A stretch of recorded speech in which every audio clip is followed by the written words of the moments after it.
नमस्कार, study I Q Hindi में आपका स्वागत है। मैं हूं अमृत उपाध्याय। देखिए, एक खबर आई है कि नेक्स्ट जनरेशन की बुलेट ट्रेन डेब्यू होने वाली है इंडिया में और जापान में साइमल्टेनियसली। इसका मतलब यह है कि जापान में तो 1964 से ही बुलेट ट्रेन का कॉन्सेप्ट आ गया था। पूरी दुनिया में सबसे पहला देश है जापान जिसने इसको इन्वेंट किया था। और सेकेंड वर्ल्ड वॉर के बाद ही इसने अपनी इकोनॉमी को जब फिर से खड़ा किया, उसी समय 1964 में इसने बुलेट ट्रेन का कॉन्सेप्ट शुरू कर दिया। 300 किलोमीटर के आसपास पर और रफ्तार से ट्रेन दौड़ानी शुरू कर दी कि इकोनॉमी को काफी ज्यादा बूस्ट मिला। अब जाकर इंडिया में आया है और इंडिया में कहा जा रहा है कि 2028 तक ऑपरेशन शुरू हो जाएंगे। तो जो नेक्स्ट जनरेशन बुलेट ट्रेन है, जापान में इस समय E5 सीरीज की शिंकानसेन ट्रेन दौड़ रही हैं और आने वाला जनरेशन बताया जा रहा है E10 सीरीज का होगा। तो E10 सीरीज की जब ट्रेन आएंगी तो इंडिया में भी साथ में ही आ जाएंगी जापान के, यानी जब जापान में लॉन्च होगा तो इंडिया में भी उसी समय आ जाएगी। इसके लिए जापान सरकार बिल्कुल रेडी है। यही है खबर। मिनिस्ट्री ने क्लेम किया है कि कोई डिले नहीं है प्रोजेक्ट के एग्जीक्यूशन में, यानी बुलेट ट्रेन प्रोजेक्ट अपने सही समय पर चल रही है और ट्रायल्स कंडक्ट होना शुरू हो जाएंगे 2026-27 में एज पर शेड्यूल, निर्धारित समय के अनुसार। और आपको पता है कि पहली जो बुलेट ट्रेन प्रोजेक्ट का जो रूट है वो मुंबई और अहमदाबाद के बीच में है। 508 किलोमीटर का पूरा ट्रैक है। आइए इस पूरी खबर को अच्छे से देखते हैं, बुलेट ट्रेन प्रोजेक्ट के बारे में पूरी जानकारी लेते हैं। देखिए, पीआईबी ने भी खबर दिया है कि पहला सेक्शन 21 किलोमीटर अंडर सी टनल का बुलेट ट्रेन प्रोजेक्ट के अंदर ओपन कर दिया गया है, घनसोली और शिलफाता के बीच में, महाराष्ट्र में। तो एक अंडर सी टनल जो बन रहा है, इसमें से 7 किलोमीटर का पार्ट है अंडर सी टनल का, उसका फर्स्ट सेक्शन अंडर सी टनल का खोल दिया गया है, ओपन कर दिया गया है और यह अपने आप में एक बड़ी उपलब्धि है। तो भारत की पहली जो बुलेट ट्रेन परियोजना है ये E10 हाई स्पीड ट्रेनों का इस्तेमाल करेगी। ठीक उसी समय जिस समय जापान में इस्तेमाल शुरू होगा उसी समय इंडिया में भी शुरू हो जाएगा। प्रोजेक्ट में देरी नहीं है, रेलवे मंत्रालय ने बता दिया है। ट्रायल 2026-27 में शुरू हो जाएंगे। कमर्शियल सर्विसेज 2028 में शुरू होने के चांस है। 27 के अंत में भी कहा जा रहा है या फिर 28 में कहा जा रहा है कि ये ऑपरेशनल हो जाएगा। और प्रारंभिक जो पायलट प्रोजेक्ट टाइप से परिचालन होता है, ट्रायल होता है, वो 2026 में बताया जा रहा है शुरू हो जाएगा। देखिए, 2030 में पहली बार जापान में E10 श्रृंखला की बुलेट ट्रेनें आएंगी और उसी समय इंडिया में आएंगी। और इस कॉरिडोर को हम कहते हैं, जिस पर बुलेट ट्रेन चलने वाली है, Mumbai Ahmedabad high speed rail corridor. इस पर भी साथ में ही लॉन्च हो जाएगी। पूरा ट्रैक मैंने बताया 508 किलोमीटर लंबा है। बुलेट ट्रेन रूट का निर्माण जापानी शिंकानसेन तकनीक के उपयोग से हो रहा है। शिंकानसेन कहते हैं जापानी में बुलेट ट्रेन को ही, या फिर न्यू ट्रंक लाइन को कहते हैं शिंकानसेन। तो जापानी है क्योंकि, इसलिए शिंकानसेन तकनीक जो वहां यूज हुआ वो यहां भी यूज हो रहा है। 352 किलोमीटर इन 508 किलोमीटर में से गुजरात में है, यानी मैक्सिमम पार्ट इसका गुजरात में है। 156 किलोमीटर का हिस्सा महाराष्ट्र में है और 4 किलोमीटर का हिस्सा इसका DNH में है, यानी दादरा नागर हवेली में भी है। तो 2 स्टेट्स और 1 UT इसमें शामिल है। बुलेट ट्रेन अहमदाबाद से जो मुंबई वाला है उसमें ध्यान रखिएगा। आगे बढ़े उससे पहले मैं बता दूं, अमृत उपाध्याय 007 इंस्टा पर पता है, अमृत उपाध्याय 007 टेलीग्राम पर पता है। चाहे तो आप मुझसे जुड़ जाइए। प्रतिज्ञा बैच 2026 के लिए एडमिशन लेने के लिए आज बहुत अच्छा मौका है, क्योंकि आज अंतिम दिन है 15 जुलाई, गुरु कृपा सेल के खत्म होने की। अमृत लाइव यूज करके आप 24,999 रुपए में एडमिशन ले सकते हैं। 26 के साथ साथ 27 और 28 के लिए भी बैच अवेलेबल है। सारे फीचर्स अगर देखने हो, इसी वीडियो के डिस्क्रिप्शन बॉक्स में जाकर एक लिंक है, उस पर क्लिक कीजिए, सब कुछ पढ़िए, PDF पढ़िए और आज एडमिशन में छूट का फायदा उठाइए। 24,999 रुपए में अमृत लाइव कोड यूज से आपका एडमिशन हो जाएगा। पहली बुलेट ट्रेन प्रोजेक्ट के बारे में अगर हम जानकारी की बात करें तो देखिए, एक कंपनी बनाई गई थी। कंपनी एक्ट 2013 के अंदर 2016 में एक limited national high speed rail corporation limited company बनाई गई थी जो इसका क्रियान्वयन कर रही है। और क्यों बनाया गया था इसको? इसलिए क्योंकि जो भारत में हाई स्पीड रेल कॉरिडोर है उसका वित्त पोषण ये कर सके, देख सके, निर्माण, रख रखाव, प्रबंधन, इन सब की जिम्मेदारी ये कॉरपोरेशन उठा पाए। तो उसी उद्देश्य से इसका निर्माण किया गया था।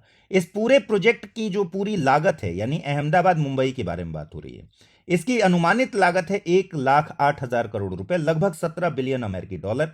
और इसमें से जापान का सहयोग 81% हिस्से का है। यानी जापान इंटरनेशनल कोऑपरेशन एजेंसी के जरिए जापान सरकार इस पूरे 1,08,000 करोड़ रुपए का 81% हिस्सा भारत सरकार को लोन फैसिलिटी के तौर पर दे रही है। बाकी केंद्र सरकार और महाराष्ट्र और गुजरात की सरकारें मिलकर कर रही हैं। ठीक है, तो कुल लागत का लगभग 81% जापान सरकार दे रही है। मैंने जैसा बताया, परियोजना के लिए अभी तक 100% भूमि अधिग्रहित कर ली गई है और टोटल 1,390 हेक्टेयर भूमि का एक्विजिशन हुआ है, जिसमें से मैक्सिमम जो मैंने बताया ये मैक्सिमम हिस्सा क्योंकि गुजरात में है इसलिए 960 हेक्टेयर गुजरात में, 423 हेक्टेयर महाराष्ट्र में और केंद्र शासित प्रदेश में क्योंकि 4 किलोमीटर का ही रेंज है, बहुत छोटा हिस्सा इसका दादरा नागर हवेली में है। सेफ्टी की बात करें तो बुलेट ट्रेन में ऑब्वियसली सेफ्टी की जरूरत होगी क्योंकि जब 250-300 किलोमीटर की स्पीड से ट्रेन्स गुजरती हैं तो ऑब्वियसली सेफ्टी फीचर बहुत इंपॉर्टेंट होते हैं। साथ ही आपको पता होगा कि बुलेट ट्रेन के लिए ये जो पूरा ट्रैक बन रहा है ये अलग से बन रहा है, इसमें अभी एग्जिस्टिंग ट्रैक का इस्तेमाल नहीं होता। तो रेल टेम्परेचर मॉनिटरिंग की सुविधा, अर्ली अर्थक्वेक डिटेंशन बहुत इंपॉर्टेंट पार्ट है क्योंकि इतनी स्पीड में अगर अर्थक्वेक से झटका लगा और कोई खतरा हुआ तो फिर बहुत ज्यादा जाने जाएंगी।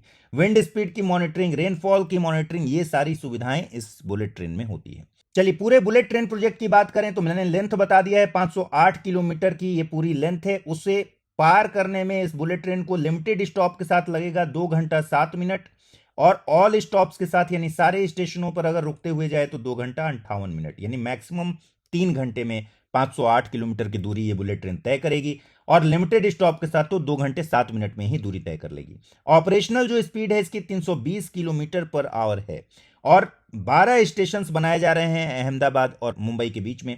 जो शुरू होगी ये BKC से यानी बांद्रा कुर्ला कॉम्प्लेक्स मुंबई से। यहां पर 32-32.5 मीटर जमीन के नीचे स्टेशन बनाया जा रहा है, एकमात्र भूमिगत स्टेशन यहां बनाया जा रहा है।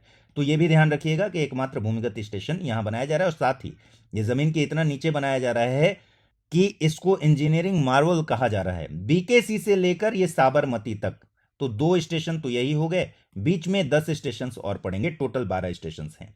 वायडक्ट इसमें 465 किलोमीटर है, यानी 508 किलोमीटर में 465 किलोमीटर वायडक्ट है। वायडक्ट जब हम कहते हैं इसका मतलब एलिवेटेड जो रोड या रेल नेटवर्क होते हैं उसको वायडक्ट कहते हैं। देखिए जमीन से ऊपर पिलर्स के सहारे इसको बनाया जाता है और बुलेट ट्रेन में तो देखिएगा आप कि सीधी लाइन, बहुत सीधी लाइन में ही बनाया गया है।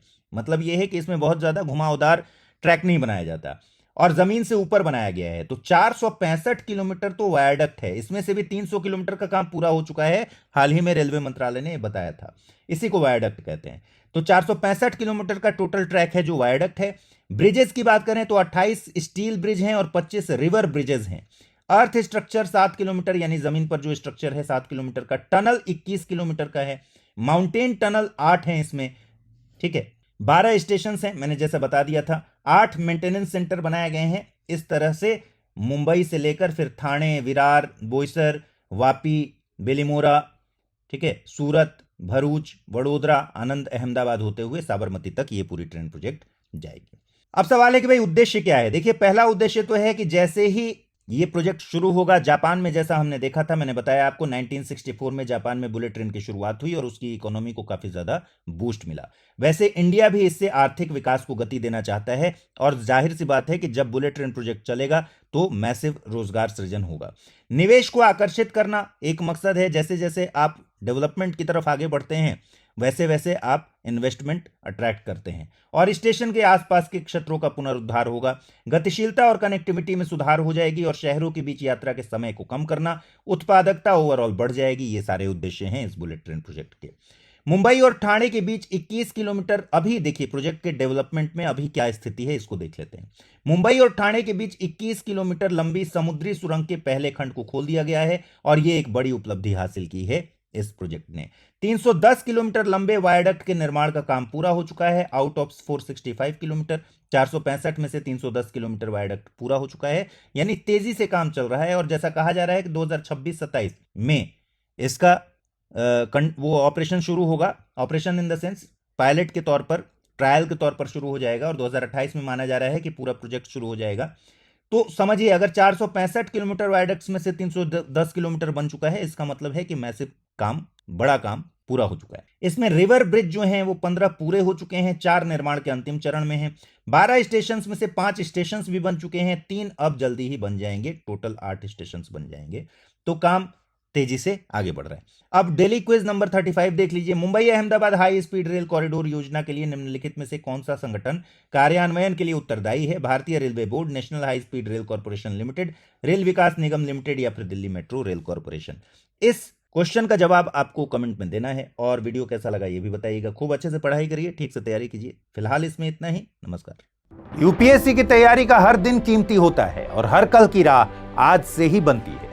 तो क्या आपने प्रतिज्ञा ली है अपने आईएएस सपने को साकार करने की? स्टडी IQ लेकर आया है यूपीएससी लाइव फाउंडेशन हिंदी प्रतिज्ञा बैच 2026, जहां कराई जाएगी प्रीलिम्स से लेकर इंटरव्यू तक की पूरी तैयारी, वो भी रणनीतिक गहराई के साथ और सही मार्गदर्शन के साथ। इस बैच में आपको मिलेंगी 1000+ घंटों की लाइव और रिकॉर्डेड कक्षाएं, 1-to-1 personalised mentorship, daily current affairs, test series और सीसेट का कंप्लीट कवरेज, प्रीलिम्स और मेंस रेसिडेंशियल प्रोग्राम यानी PRP और MRP डिसिप्लिन के साथ फोकस भी, इंटरव्यू गाइडेंस प्रोग्राम, IGP अंतिम दौर तक स्टडी IQ आपके साथ रहेगा। और इतना ही नहीं, प्रीलिम्स में सफल होने पर मिलेगा पूरा फीस वापस।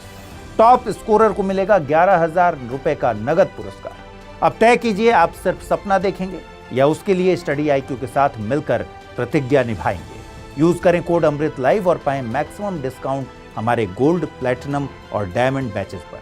अगर अब भी कोई सवाल हो तो डिस्क्रिप्शन में दिए गए लिंक पर क्लिक करें या मुझे सीधा मेल करें amrit@studiiq.com पर। यूपीएससी 2026, आपकी प्रतिज्ञा, हमारा मार्गदर्शन। हिंदी में यूपीएससी की तैयारी से संबंधित प्रोग्राम्स को देखने के लिए सब्सक्राइब करें study IQ IAS Hindi. Study IQ IAS, आपका सिलेक्शन हमारा मिशन।